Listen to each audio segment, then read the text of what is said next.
Hello and welcome to a short story scene. I'm your host and storyteller, and here we have a tale called To a Skylark by Percy, Bysshe, Shelley. Hail to thee, blithe spirit, bird thou never wert, that from heaven or near it pourest thy full heart in profuse strain and unpremeditated art. Higher still and higher from the earth thou springest like a cloud of fire. The blue deep thou wingest, the singing still dost soar, and soaring ever singest. In the golden lightning of the sunken sun, over which the clouds are brightening, thou dost float and run like an unbodied joy whose race is just begun. The pale purple evening melts around thy flight like a star of heaven in the broad daylight. Thou art unseen, but yet I hear thy shrill delight. Keen is the arrows of the silver sphere, whose intense lamp sneers in the white dawn clear. Until we hardly see, we feel that it is there.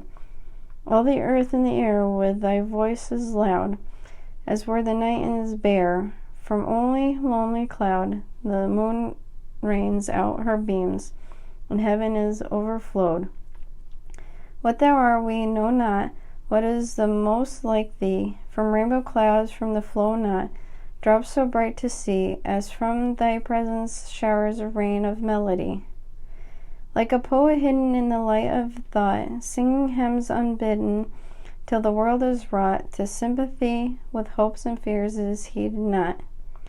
Like a high-born maiden in the palace tower, soothing her love-laden soul in secret hour, the music sweet as love, which overflows her bower, like a glowworm golden in the dell of dew, scattered unbeholden its aerial hue, among the flowers and grass, which green it is of the view, like a rose embowered in its own green leaves. By the warm winds deflowered till the scent it gives makes faint with too much sweet these heavy-winged thieves. Sound of revenal showers on the twinkle grass, raining awakened flowers all they ever was. Joyous and clear and fresh thy music doth surpass. Teach us, spirit or bird, what is the sweetest thoughts are thine.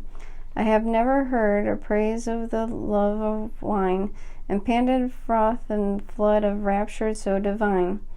Chorus hymnally or triumphal chant in march of thine would be all but the empty vant, and things within a well we feel there is some hidden want. What objects are the fountains of thy happy stream? What fields or waves or mounds? What shape or sky or plain? What love of thine own kind? What ignorance of pain? With thy clear keen joyousness languor cannot be, a shadow of ignorance never can near thee. Thou lovest with a never in the love's sadity. Waking or sleeping, thou to death must deem things more true and deep than the mortal's dream. Or how could thy note flow in such a crystal stream? We look before and after the pine for what is not. Our serenest laughter in some pain is fraught. Our sweetest songs are those that tell the saddest thought. Yet if we could scorn hate and pride and fear, if we were things born not to shed a tear, I know not how thy joy we ever should come near. Better than all measures of delightful sound, better than all treasures that in the books are found, a skill to a poet wear, thou scorner of the ground. Teach me half the gladness that thy brain must know. Such harmoniousness, madness from my lips would flow. The world should listen then as I am listening now. And that concludes our tale To a Skylark by Percy, Bysshe, Shelley.